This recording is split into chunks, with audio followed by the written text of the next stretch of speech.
In the previous part, after the enemies called the zombies props, we see the MC talking to the knight trainees, telling them that humans are limited by stamina, that is why we only train the muscles we need. Hearing this, the instructor gave the order for the trainees to get ready for chest day, but the MC stopped them, telling them that instead of chest day they will do the forbidden workout CrossFit. Worse than leg day, but maybe it's just me. CrossFit is something foreign to the instructor, as it should be, since this is something the trainees have never done.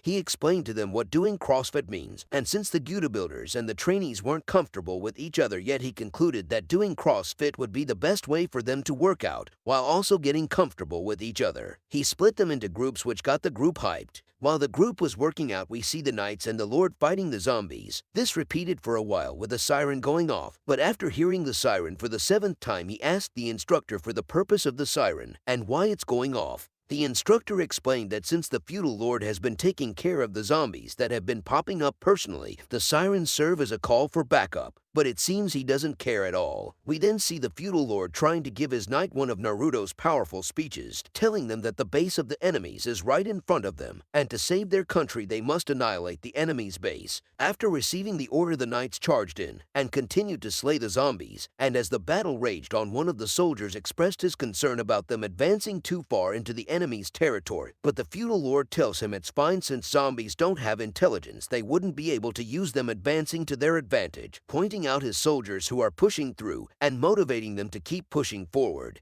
But he doesn't know that he is falling right into the enemy's trap. We then see Ben getting attacked by some knights, and while deleting some out of existence, he tutors the others on the weapons they should be using in war. It seems that the feudal lord and Ben knew each other in the past, because he called out his name while trying to strike him, but Ben easily blocked his attack, telling him that he has gotten old. The feudal lord is confused how his appearance hasn't changed after such a long time, and knowing that Ben doesn't train his energy like General Rion does to keep herself looking younger, he questions him. Ben tells him that he is correct, and even though he didn't train his energy the way General Rion does, he has done some research, injecting himself with the juice. Seeing his monstrous size, the lord asked him in fear if he had experimented on other humans, but Ben seems to have become unstable after injecting himself. So before the other zombies come to help him, the feudal lord decided that it's best to kill Ben. Using his combat skills, he tries sending Ben to hell, but Ben on the juice is built different. With a swipe of his hand, he sent the feudal lord flying. After taking that hit, he sits to reflect on his actions,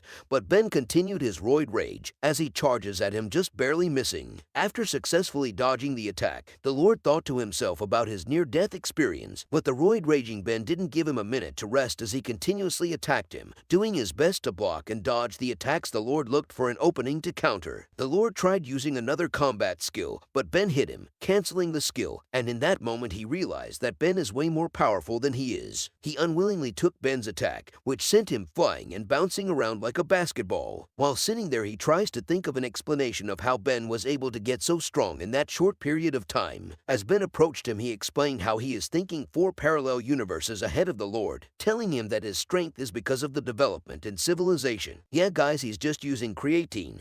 Because the lord has solely focused on swordsmanship, his country has grown weak. Trying to defend himself, he brings up General Rion's strength, but Ben tells him that he should consider the average knight, pointing out the lord's army that is getting destroyed. Continuing on, Ben tells him just because General Rion is strong, that doesn't mean every soldier will be strong too. But the lord still found it hard to believe that his knights are at the mercy of the zombies. Seeing that the feudal lord is not trying to take accountability for his actions, Ben decides to kill him. As Ben was about to end the feudal lord's life, his attack was interrupted by one of the knight's skills, who tells his lord to run away, but he didn't need to say it twice as the lord already used that moment to run away. Seeing this, Ben couldn't contain his laughter as he burst out laughing, but the knight took this as an opportunity to take charge of the army, ordering them to retreat and plan for the future with the lord. Ben didn't let this go on for long as he ended his life with a single hit. While the knights ran away, one of the 3 enemies asked Ben if they should chase after them, but Ben told him it wasn't necessary since they already knew where the knights were heading, and since the lord is not very smart, he will gather his army in one place in order to kill them, but they plan on using this to their advantage. On the ride back, the Lord thinks really hard on how he is going to be able to beat the three of them. He calls for a report, and one of his knights named Rumi reported that out of the 400 soldiers, only 26 remained. The rest are injured, dead, or infected. In his head, he calculated that he only had 100 soldiers at the castle, so he complained about winning a war with only 126 soldiers. Rumi suggests that they call back General Rian to help, but by the time she would be back, the war would already be over, so instead she suggests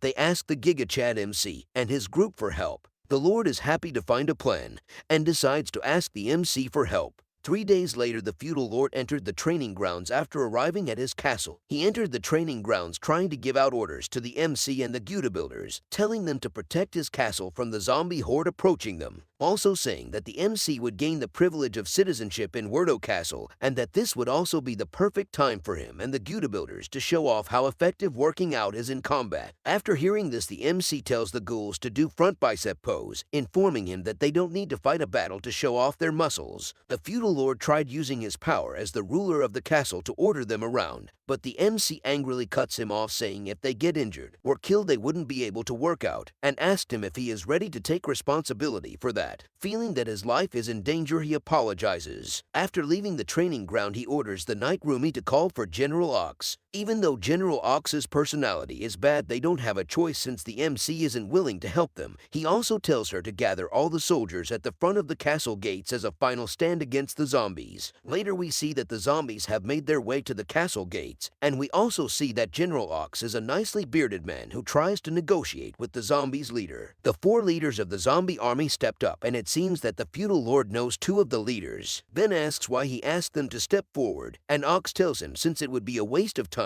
for both sides if they tried to climb over the castle wall, he suggests that they have a one-on-one battle, to which Ben happily accepted. After Ben accepts, Ox gets really happy and jumps down from the castle gates, asking for one of them to step up. Ben stepped back, allowing for the big giant gorilla-looking zombie to step up. Seeing that the zombie is a big boy, Ox decides to test if it is also skilled in combat, as he launched himself crazily at the zombie. But all of his attacks were blocked, and the zombie was able to find a chance to counter, so it spat at Ox, revealing that the zombie was able to spit acid. But both of them stopped fighting for a second, so General Ox asked how the zombie was so strong.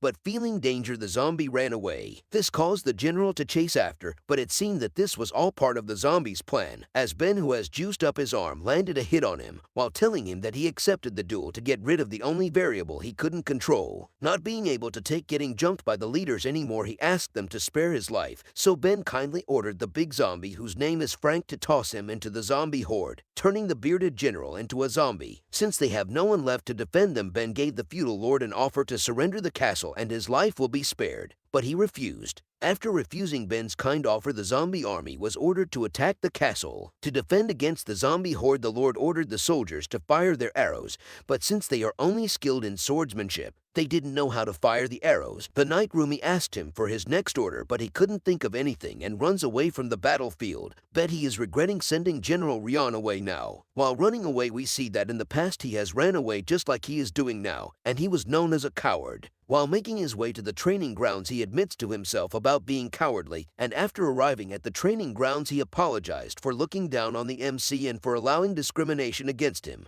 and the Gouda builders to grow. Willing to give up his life, he begged the MC to at least save the people of the castle. The MC tells him that he doesn't need his life, but the Lord needs to come for personal training. The instructor tried to get the trainees to join in the fight, but because their big 3 isn't over 400 kilograms, they couldn't join in on the battle. And as the MC and the Gouda builders made their way out of the training grounds, the Lord couldn't help but admire his back muscles. We see that even while going to the battlefield, their grind doesn't stop, because they decided to sprint for 1 minute and 30 seconds, with Gillord being the only one not keeping up. Getting closer to the castle gates, they saved a mother and child, and after seeing the cool MC and Gouda builders, the child wanted to be strong like them too, so the mom told him that she would ask about their training method after the war. At the gate, Gillord was able to catch up to the group, and he told the MC about the zombies. After getting the explanation, he decided to push the zombies out of the castle gates using his chest muscles. At first, Gillord hesitated, but since it's the MC, he just agreed to follow his plan. To help the MC, Gillord asked to lead the Gouda builders, which the MC allowed. After being promoted, Gilord split the Gouda builders into 5 groups. Group 1 and 2 are to go around the village and protect the villagers. Group 3 and 4 are to help the knights on the castle wall fight the zombies. And Group 5, well, Group 5 was supposed to help the MC, but he was able to push them out of the gates using his chest muscles. The feudal lord arrived at the castle wall begging them to close the gate to protect the villagers inside,